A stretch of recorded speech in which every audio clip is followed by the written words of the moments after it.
Good afternoon, everyone. I'm happy you all could join. The topic for today is deaf and hard of hearing best practices related to STEM education. I want to make sure that your Zoom program is up to date. The next slide will show you the steps you need to take. Make sure that you've updated your latest version of Zoom. Also, if you click up at the top right, you'll see gallery view, which is the best way to view the presenter and the PowerPoint. If you have any issues, please just send a message through chat.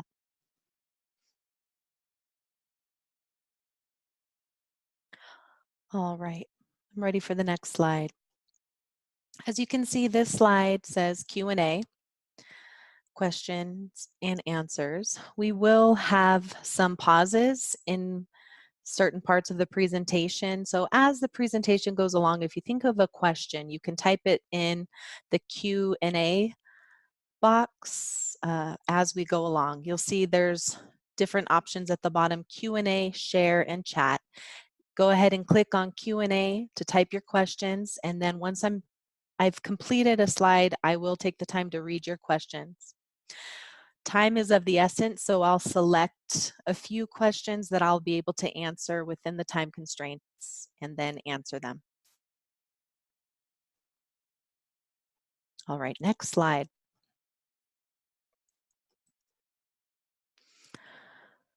The topic of this presentation is deaf and hard of hearing best practices in STEM education. I want to emphasize the word best in best practices. There's a lot of undecided, no one, has really decided on who it's best for. Is it best for students or is it best for teachers? So I want you to think of yourself today as you go through this presentation. Think of what is best in terms of your students, of their learning. And also, we know that learning is a journey, it's a continuous journey, but it all goes back to thinking of your students and what will be best for them in terms of STEM learning.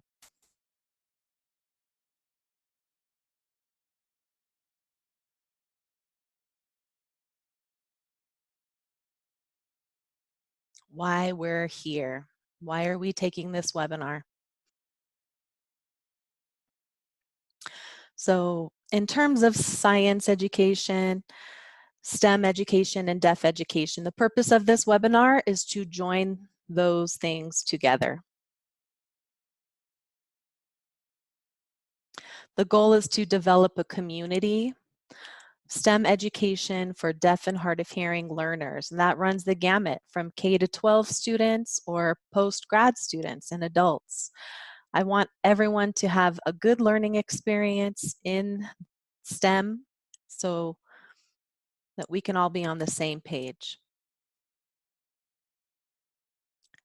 This webinar will go through we'll have a series of 6 of these webinars.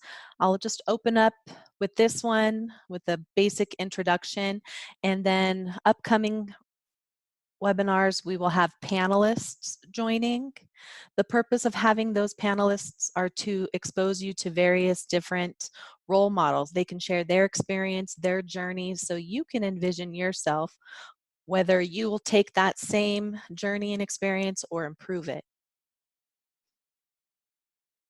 One thing I want to definitely emphasize heavily is that we will be discussing STEM education. However, I am coming at this from a science education perspective.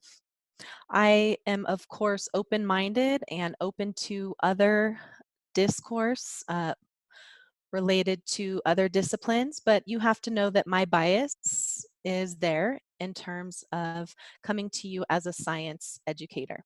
But I want you to open your mind and listen to other people's perspectives as well so that you can form your STEM identity.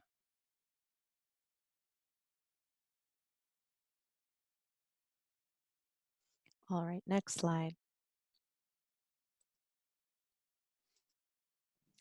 I now want to explain who will be involved with this webinar.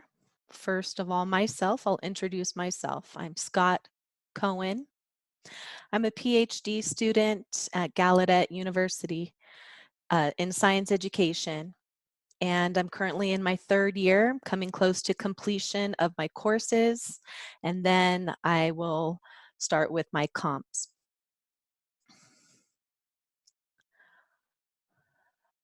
I have really honed down my studies, science with sign language, science and signs, uh, and science with deaf and hard of hearing learners, as well as deaf education.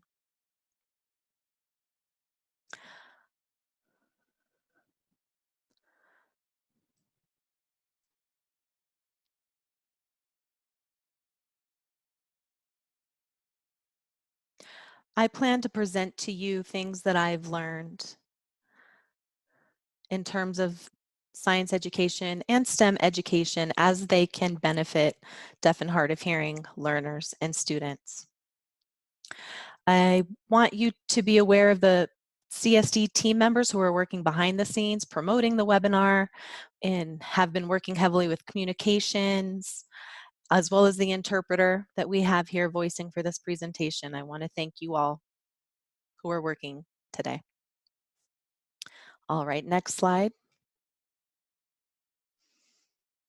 This could not have been made possible without CSD Learns and General Motors, who's provided a grant to help create this webinar series. So I want to say thank you to both. All right, let's get ready to dive in. Is everybody ready? I hope you're all ready, sitting at the edge of your seats. Next slide. In this next slide, I'll have a question or various questions to test your knowledge, and I just want to see what your perspective is. And so we'll be able to see the results of your responses, and then I will let everybody know what those are as well. There's a lot of acronyms. We have AS, NGS, and NSE. You'll see those acronyms frequently. AAAS is the American Association on the Advancement of Science. NGSS is Next Generation Science Standards. Some states do not accept this. However, they have created their standards in line with NGSS. NSES is the National Science Education Standard. That was originally founded and has changed through the years to NGSS, and I'll elaborate on that. All right, the first STEM poll question, you have multiple choice here. Which of these are not a part of the Next Generation Science Standards 3Ds?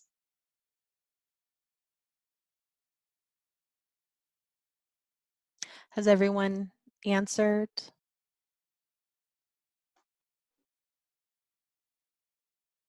All right, let's see the poll results.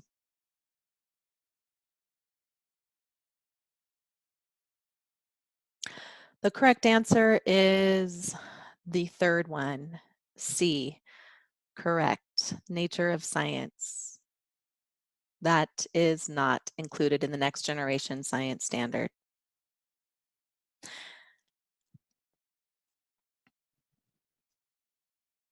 However, science is still an important part. Next question.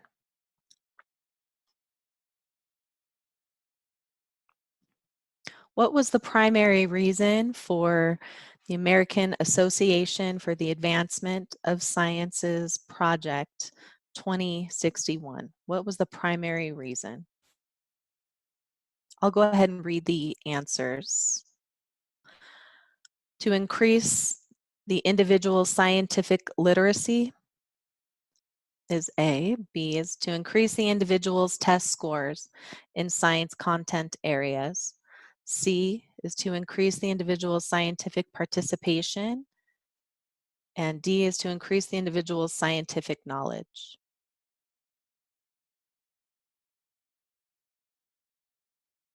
Looks like we have various answers, but the correct answers are 1 and 2.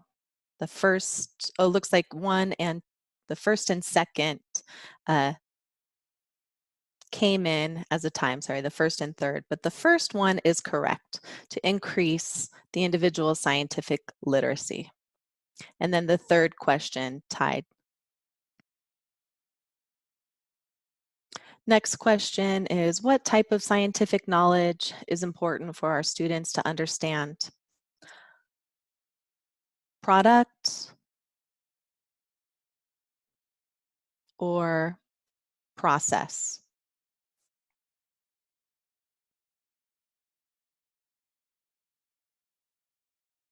Wow. All right. Definitely. We have a winner here. There is an emphasis on product, yes. However, the most important is process. Second answer, which you all got correct. All right, let's move on to the fourth question. True or false? In science, there are no hierarchical structures between hypothesis, theory, and law. True or false? I'm impressed once again. We had a few people saying true and the majority saying false. Correct answer is false. The reason why it's false is because hypothesis is wondering what could happen. Theory explains how it happens. I'm sorry, let me go back. I have those back. Theory explains why something happens. A law explains how something happens.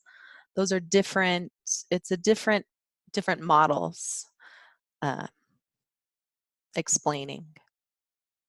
On to the next question. True or false, scientists seek proof. Is this true or false? All right, 15 people answered true, 1 person answered false. Are you ready for the correct answer? It is, in fact, false. Science always stands on the line, and it all depends on new evidence. New evidence that comes in can always change. There's never hard, fact, concrete proof. Proofs they apply to math and court, not science. Well, I hope you learned something new there today. All right, next slide. The first topic that we will discuss is reform in science education. A quick history lesson. I think it's important you understand events that happened that led us to where we are today. And again, I'm coming from a science education background, point of view. So that will help give you some context and inform how that impacts deaf and hard of hearing students.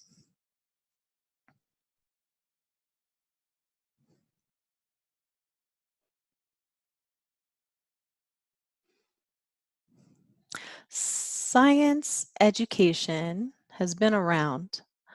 However, in the late 50s, early 60s, a particular event happened when Russia launched the first rocket into space, Sputnik, and made it, whereas the United States failed. So there was growing concern and power struggle ensued.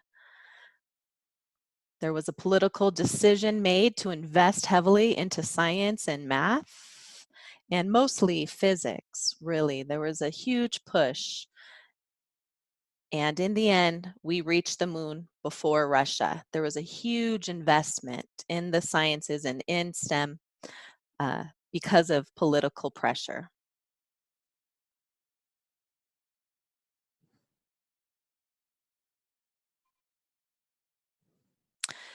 A Nation at Risk was a publication during President Reagan's time in the 1980s. And students in the United States at that time We're not competing in science and math compared to other countries.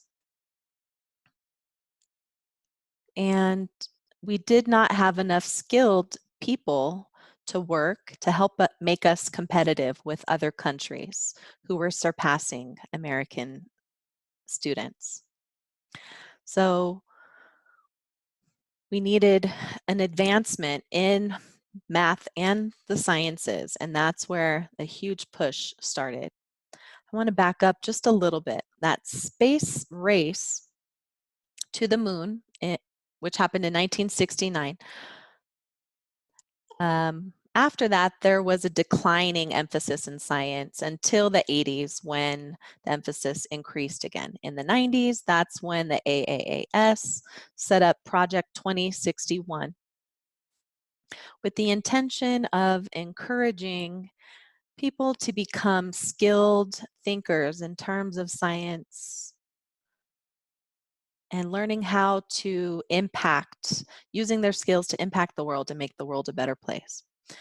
Figuring out how the world fits for the individual. That started in the early 90s. Through that, they created the standards, the National Science Education Standards. And then as more time passed, they realized the results were the same. There was no improvement being shown in our science and math skills. Our students still were not competing with other countries in those disciplines. Then they established new standards, the NGSS, New Generation Science Standards.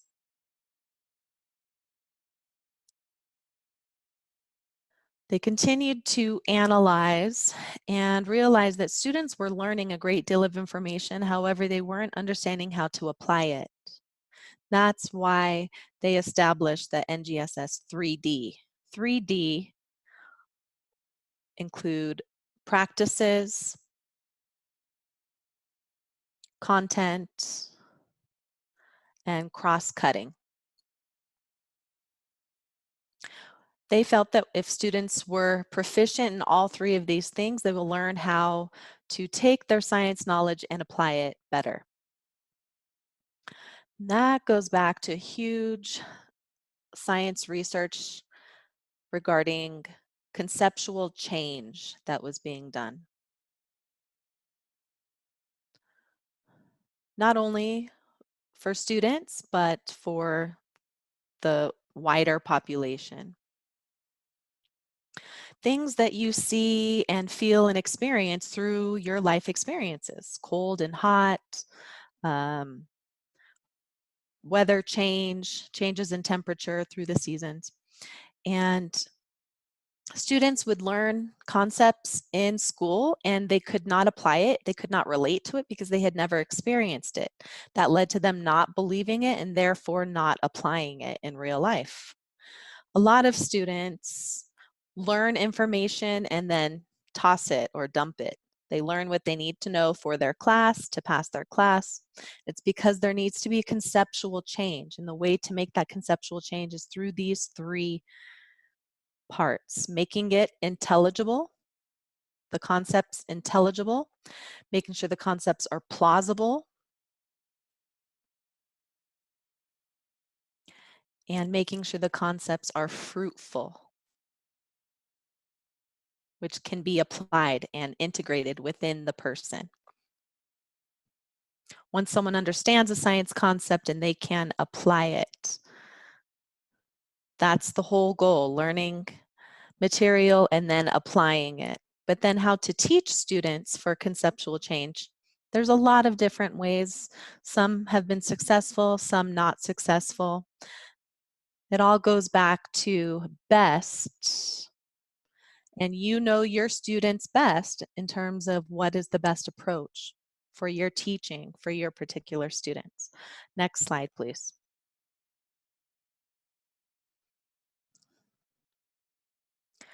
So this shows the link, the 3D,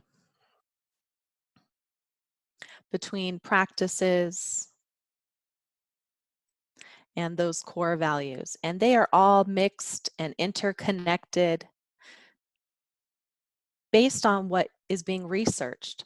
Science education research tries to encourage scientific method, or to put scientific method away, since that's just one way to study science. Methods of science is a new perspective which looks at many, many different ways to approach science. What do you want to know about a particular situation is where it starts.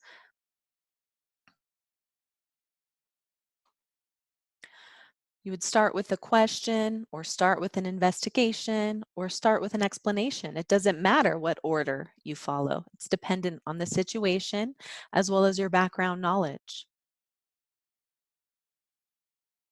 Cross-cutting ideas is how to show these various different ways, these various different things that are interdependent and connected. Once you have an idea, you can help your students learn how to think about science in this way and then apply it. That's the thought behind these new standards. Yes, it is a challenge to dismiss the scientific method because old habits die hard. However, science is not always neat and clean. Often you have to go through many different trials to reach a conclusion. And so it's good for your students to experience that. With persistence, you will improve. If you set up just a clear path and they follow this path and meet success, students are going to realize the real world is not like that. They need to have many trials and errors. They need to meet many roadblocks and frustrations before they reach success. That's what happens in real life. Next slide.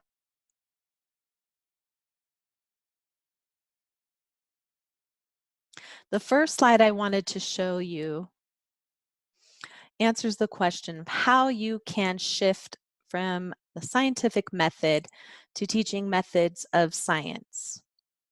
And you need to do basically a 180 in your classroom. The teacher is used to standing in the front and presenting and teaching, and all the students just sit, and there's no application happening. Instead, reverse roles, create a discussion.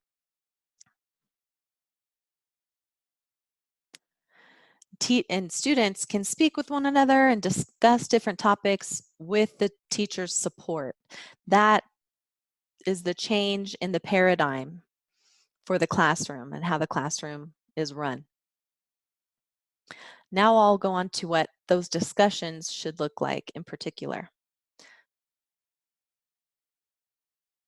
So you see a lot of circular arrows here. So you have investigation, you have data, testing, but envisioning how to apply this into the real world, what they're learning. It's a continuous flow, in continuous motion, just like the students experience. The more that they're exposed and the more they go through these processes, the better they can incorporate what they learn and put it into practice. Okay, next slide. We have questions here. Do you have any questions now? I'd like to open it up. If you have any questions on what we've discussed, if there's anything you want to hear more about or anything you're wondering in particular, please go ahead and type your question. Yes, and make sure you click the Q&A button to type your question.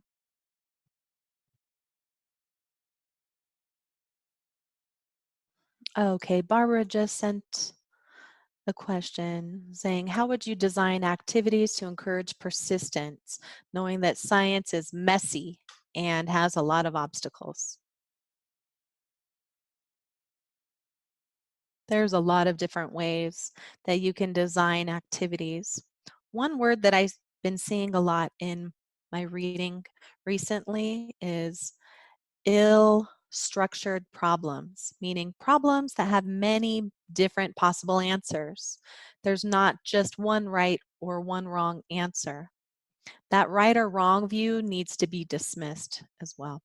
So when you have a student give an answer, you need to ask them for supporting evidence to explain why they think that, why they're saying that, to always have evidence backing up their statements and answers.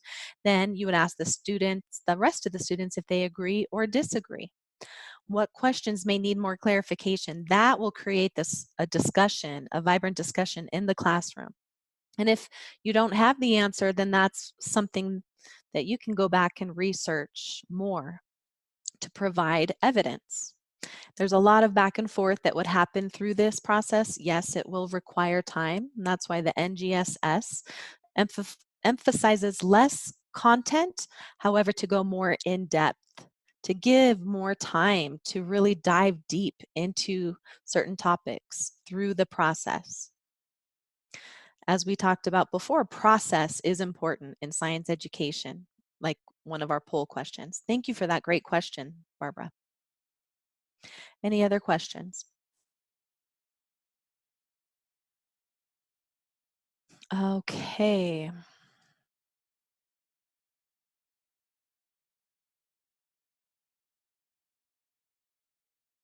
Okay, following up on that, how do you encourage more depth with less content? There's a lot of different teaching materials and kits that are available. For example, argument driven inquiry is a wonderful kit. I recommend it. It's a workshop that I attended where I met my advisor, and that's how I dove into my and became interested in my PhD program.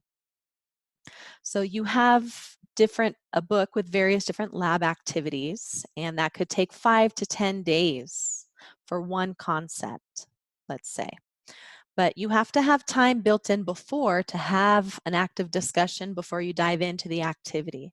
In the activity, you would develop your model, and then people will start to interact with one another and ask questions, and you can make changes and show that process of making changes until the end. You write a summary as your model. So that's one example. That one kit has there are really many different kits that are available.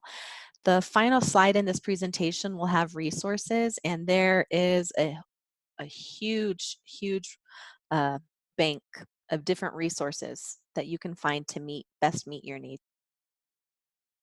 We have time for one more question.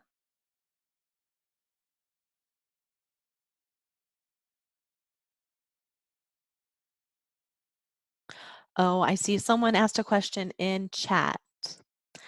How to make the process clear to the students. Okay, that is a challenge that many science teachers face because students are in the habit of being told what is right and wrong. So they go into science class thinking they have to learn all the scientific facts. And if they're not super knowledgeable in science, then they don't take an active role in their learning anymore. You have to really pull it out of students because students these days are really afraid of making mistakes. Making a mistake should be okay. Gone are the days of criticizing your student until the students become submissive, so to speak, and just listen to their trusted source, their teacher. You want to encourage them to make mistakes and to try and try again.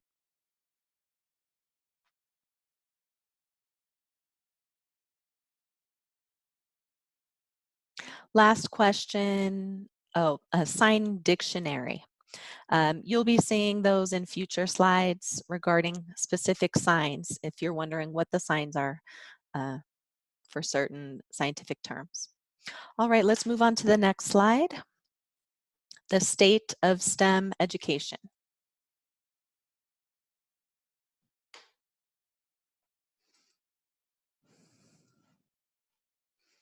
Next slide.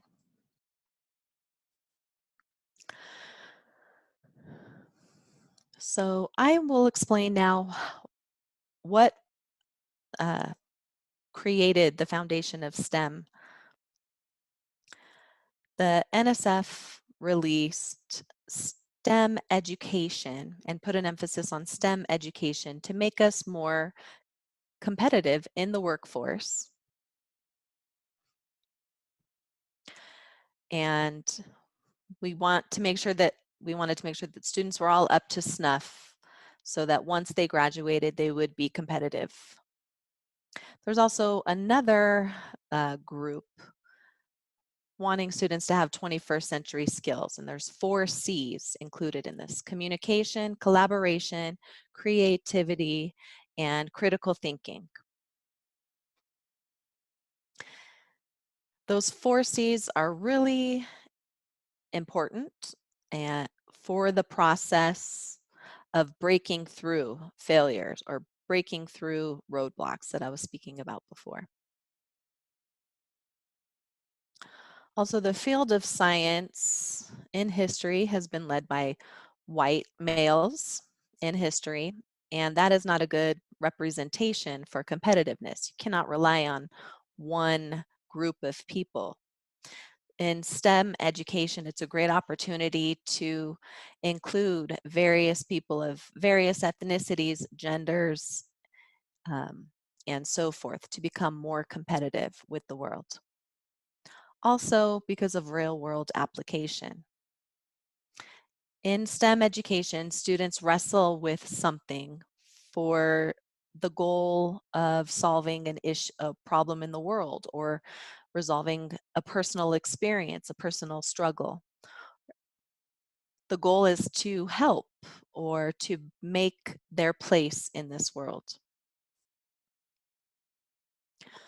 Those are the 4 reasons. The National Science Foundation, NSF, has a lot of grant opportunities.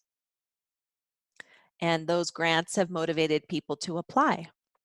A lot of funding has gone out and been dispersed within the STEAM programs or STEM programs around the country. STEM programs around the country still have challenges, which I'll discuss in the next slide.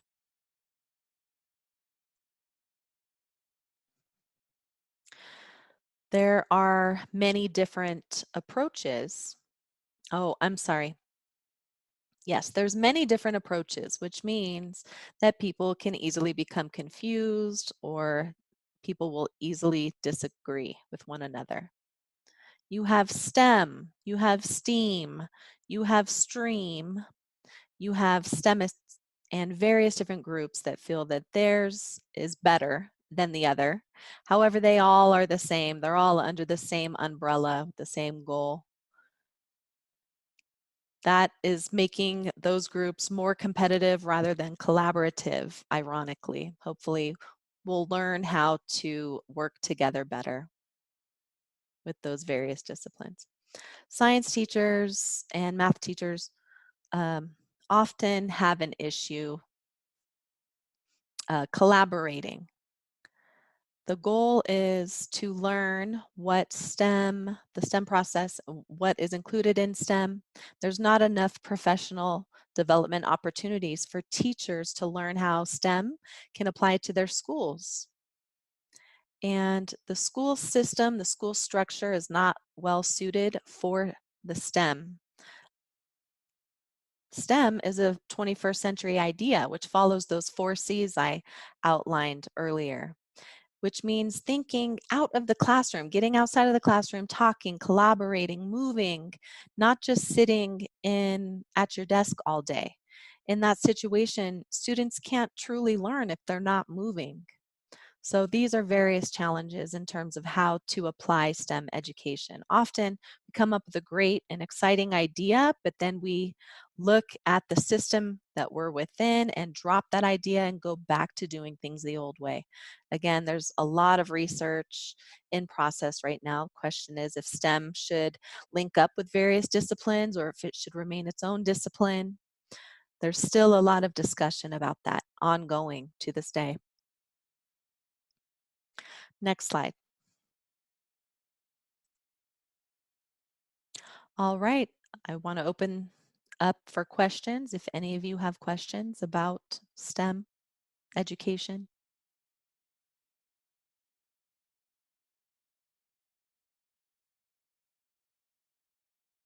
All right, Alicia asks if there's a repository of all the deaf STEM education articles available in one place. Not really, no. It requires a lot of searching to find various different articles. My goal is to do a full lit review in science and education for the deaf and hard of hearing. And I have found a total of close to 80 articles, and I know that there is more out there. However, in those articles that I have found so far, they were published in the I found one in the 1960s, more in the 80s and 90s, and then in the 2000s, 2010, growing number. But all of those articles are not in one repository at this time, no. We have time for one more question.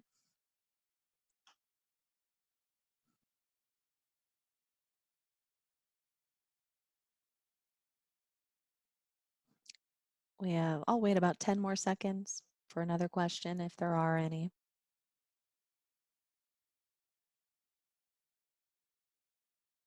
Okay, moving on to the next slide. The topic is deaf and hard of hearing learners in STEM education.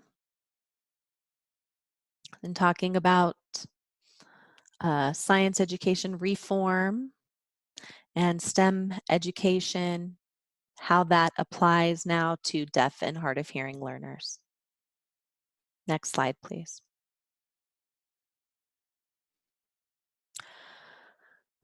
So there are some challenges in applying STEM education to deaf and hard of hearing learners.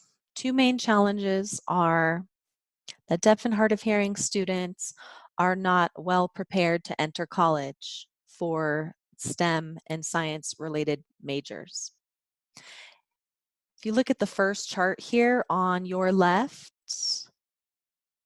it talks about academic course taking in grades 9 through 12 based on how many credits were earned, and the numbers you'll see along the bottom. The green bars represent deaf students. The blue bars are the general student population. In science, they match up. They're close. They're pretty much the same. However, we don't really know what that looks like. Is this the same learning of the same class materials? Does this include advanced placement, honors, or regular courses? What the breakdown is, we're not sure. However, there's two things I want to emphasize here.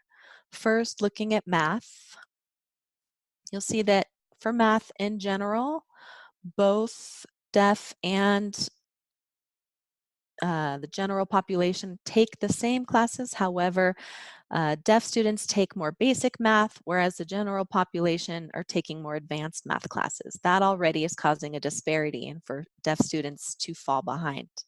The second class, English, deaf and hard of hearing students typically take one more credit in English than the general population, meaning there's an emphasis on English, that they're devoting more of their time to learning and perfecting English and not using that time for other disciplines. In the last 2 years, there have been a lot of deaf and hard of hearing students going into STEM majors, and that number is rising. 2-year programs are typically for trade schools for jobs like welding, mechanics, HVAC, electricians, and so forth. More manual work. Deaf people love to work with their hands. And then 4-year programs, the prerequisite for STEM science majors line up. They're pretty much even.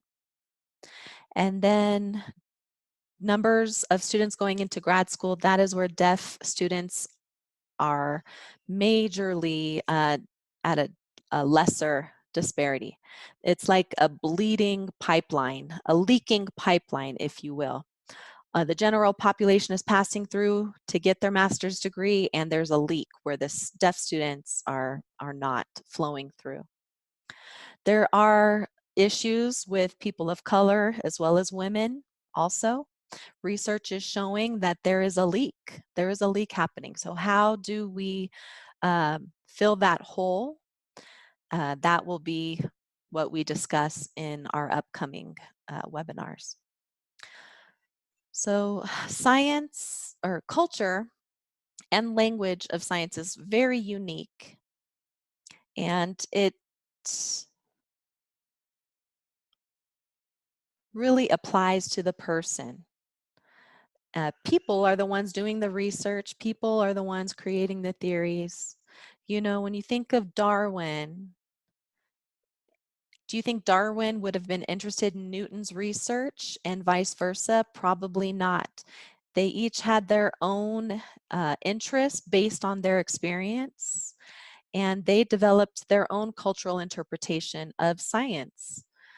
Same way, and that's the same way that the culture and experience parallel with ASL. So it's not that deaf culture and ASL are separate or completely different from science culture. They are parallel. Activities that happen in class, focus instead of focusing on learning and memorizing vocabulary, there should be a shift on learning the English word and then quickly learning the sign in American Sign Language. In science, there's a lot of discussion and dialogue as far as what particular scientific terms should look like in ASL. That discussion happens more heavily in science versus terminology. And that discussion of the concepts and so forth will lead to the actual word. Go ahead and click advance.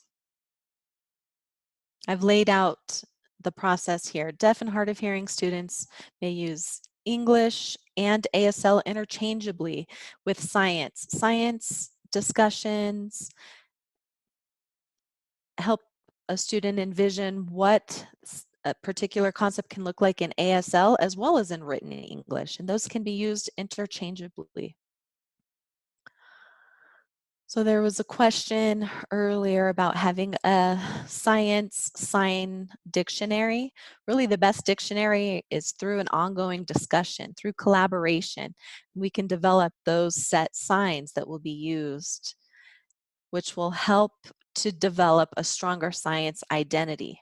Research shows that having identity will help one persist and to push through in the STEM disciplines. And that interchange and that discussion amongst community members is important. And when meeting someone from a different culture or someone using a different language, building on that and collaborating with them and having those discussions and those arguments, which goes back to our discussion of argument and inquiry, encouraging that back and forth to really hone in and decide what your identity is. Everyone has their own perspective of science. It's unique, just like a fingerprint. There's no right or wrong. The more this discussion and collaboration takes place, the more it will advance sciences. So in STEM, people should be discussing the concepts, and that will just elevate the whole discussion. There was an article that was written by someone who said that they were not interested in STEM or in sciences because it seemed that there was no interactive experience to be had in scientific jobs.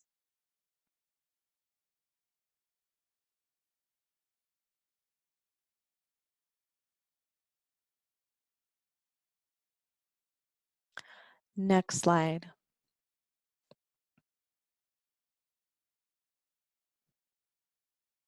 All right, are there any questions regarding deaf and hard of hearing best practices in STEM education? First question from Alicia says, how should STEM educators approach the issue of the development of new STEM signs? For example, one teacher using one sign for enzyme and another using a different newer one. and how that impacts the student's education. Well, that discourse, that back and forth will help develop a common sign, as I was saying before. Thinking back to science language and how we can how that has changed. You know, different words that we use every day, verbs show action and what's happening. That is starting to go away. For example, the catalyst process. What was the catalyst for before? I don't, you know, a better example is erosion. Take erosion. Before the word erosion was created, eroding was the term that was used. I've seen that in historical documents. And erosion was created. And as a scientist, they probably were doing the activity, the verb of eroding, and with that action being gone, they did not have a way to label that. And so that's how the word changed. As far as how to address this, that's really a good question. That's why I encourage back and forth dialogue. This is something for all of us to discuss. Next question. Good question from Barbara. It says NGSS promotes the idea of cross-cutting. Would you encourage teachers from different subjects like math, science, history, and language arts to work together to show all topics are interdisciplinary and to show that science can be represented in many different ways through numbers, stories, culture, etc. And not just through the scientific method? Very good question. Yes, it's important to have that conversation about making change, and change itself, you should start small. You know, 2 or 3 teachers maybe working together with inquiry, going to various workshops and collaborating and bringing that to the larger school. People have to be willing to take action. That means they need to step out of their comfort zone. Hopefully, we will see more of that happening in the future. That is a hope.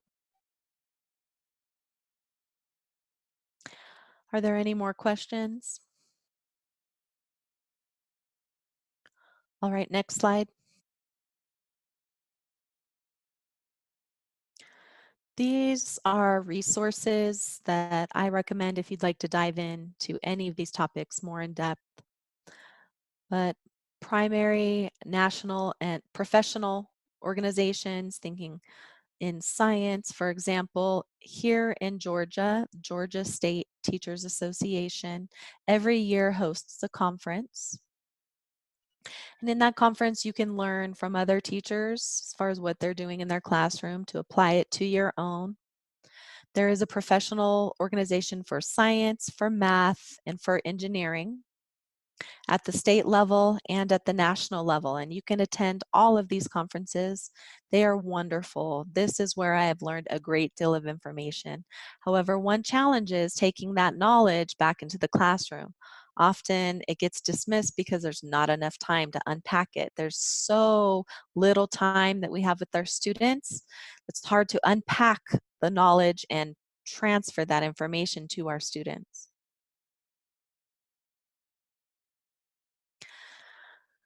If you don't have the time to travel or to attend conferences, if you become a member and go onto their websites, there are resources available there on the various websites.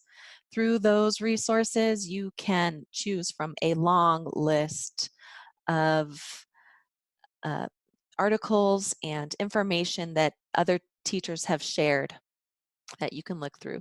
Also, all the conference materials are downloaded and saved onto those websites as well. So if you feel that you don't have the time to travel, that's not a big deal. Become a member and you will have access to all of the resources.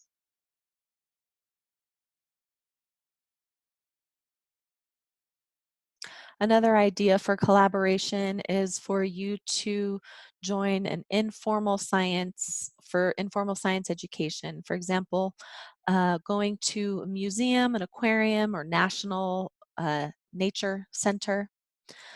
Bring your students to these places so they can see what science looks like outside of their school building. Also, in these centers, they'd be willing to accommodate your students' needs. You can discuss science signs or certain concepts. They can accommodate and match what it is that you're teaching. There are a lot of informal science centers that are really trying to do this work to link up with students inside and outside of schools. And that's happening right now.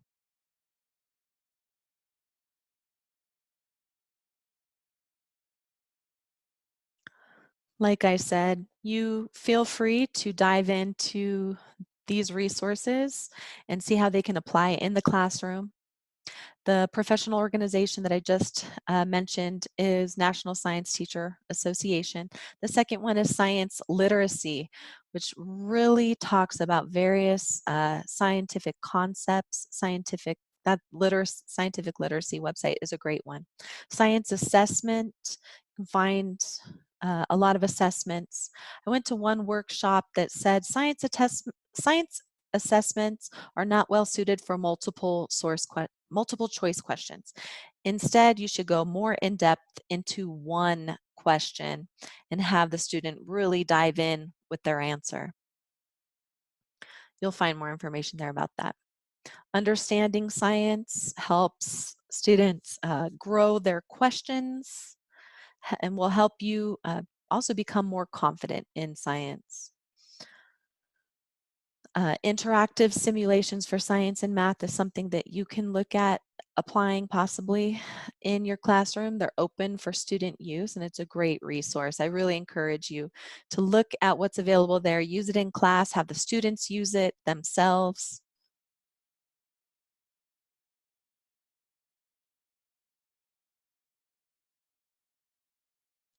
All right, we will have a total of 6 webinars, and these are the upcoming webinar topics. As I said, for the rest of our webinars, we will have more panels and less of me up here.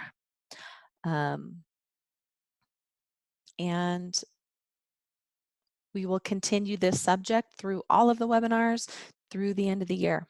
All right, we have time now for a few more questions. If there are any more questions, please shoot.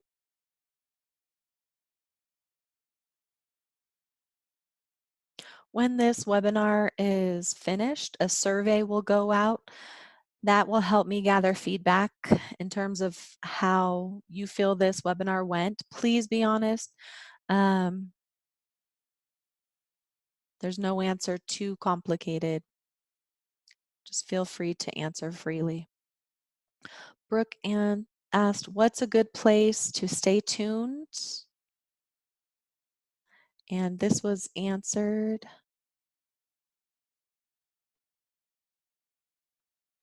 CSD Learns has a Facebook page. They also, if you follow them on social media, they will send out emails letting you know. Okay, next slide. Here is the date for our next webinar, November 16th, which is a Wednesday at 7 p.m. Eastern. And I look forward to continuing this discussion. We will have panelists where you can ask questions of them. With these panelists, they'll discuss their approach with their deaf and hard of hearing students and what that looks like.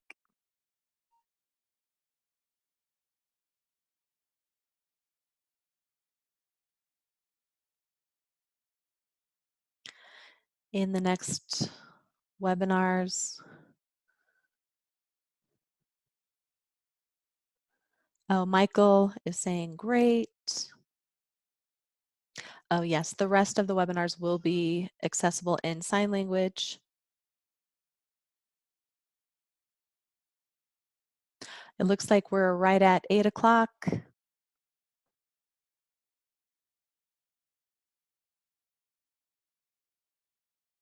Next slide. All right, this is my final slide.